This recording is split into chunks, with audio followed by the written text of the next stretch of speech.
Collapse. ఈ మాదిరిగా సాగుతూ ఉంది చంద్రబాబు నాయుడు పాలన. ఇలాంటి దుర్మార్గమైన పాలన మధ్య వైఎస్ఆర్సీపీ కార్యకర్తలు ప్రజల తరపున నిలబడే ఒక గొప్ప యజ్ఞం చేస్తూ ఉన్నారని చెప్పి గర్వంగా చెప్తాను. ఇలాంటి పాలన మధ్య ప్రజలకు నిజంగా వైఎస్ఆర్సీపీ పార్టీ అవసరం ఉంది. ప్రతి కష్టంలోనూ మనకు ప్రజలకు తోడుగా ఉండాల్సిన ధర్మం మన మీద ఉంది. కాబట్టి నేను మీ అందరికీ కూడా ఒకటే చెప్తా ఉన్నా, చూస్తా 2 ఏళ్ళు అయిపోయింది. ఇంకా కళ్ళు మూసుకుని కళ్ళు తెరిచేసరికి ఇంకా 3 ఏళ్ళే ఉంది. ఈ 3 ఏళ్లలో కూడా ఇంకొకటి 1.5 సంవత్సరం గడిస్తే ఆ తర్వాత నా పాదయాత్ర కూడా స్టార్ట్ అవుతుంది.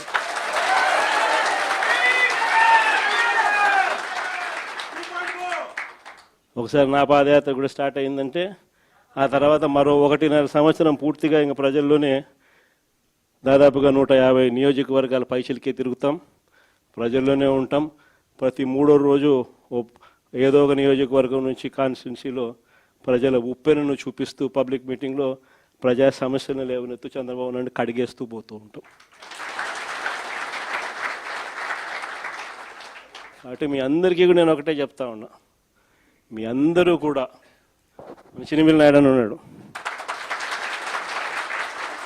పాపం సౌమ్యుడు, ఏమన్నా చెప్పు సౌమ్యుడు అని చెప్పి మాత్రం అనాల్సింది. నేను ఒకటి చెప్తా ఉన్నా, మీరంతా కలిసికట్టుగా ఒకటి కావాల్సిన అవసరం ఉంది. చంద్రబాబు నాయుడు గారు సాగిస్తూ ఉన్న ఈ పాలనను ప్రతి ఇంట్లోనూ చర్చనీయాంశంగా జరిగించాల్సిన అవసరం ఉంది. ఈ పాలన ఎంత అన్యాయంగా ఉంది అనేది ప్రతి ఇంట్లో చర్చ జరగాలి. మన ప్రభుత్వ పాలనకు ఈ ప్రభుత్వానికి మధ్య తేడా ఎంతుంది అన్నది ప్రతి ఇంట్లో కూడా చర్చనీయాంశంగా మార్చాలి.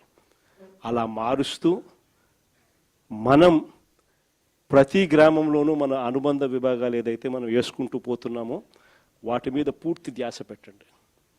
అనుబంధ విభాగాలు అన్నది మన క్యాడర్ ఏదైతే ఉందో వాటిని అన్నిటినీ స్ట్రీమ్లైన్ చేయాలి. వాటన్నిటినీ కూడా ఒక ఆర్గనైజ్డ్ సెక్టర్ కింద తీసుకొని రావాలి.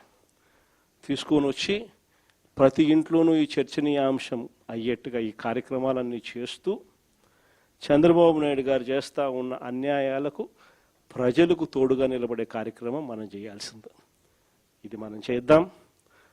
నేను మీకు హామీ ఇస్తా ఉన్నా, జగన్ 2.0లో మాత్రం ఖచ్చితంగా మీ అందరికీ నేను హామీ ఇస్తా ఉన్నా, కార్యకర్తలదే ప్రథమ స్థానం అవుతుంది. కార్యకర్తల ద్వారానే ప్రజలకు చంద్రబాబు నాయుడుకు మన పాలనకు మధ్య తేడా చూపిస్తూ మంచి జరిగించే కార్యక్రమం కూడా జరుగుతుంది.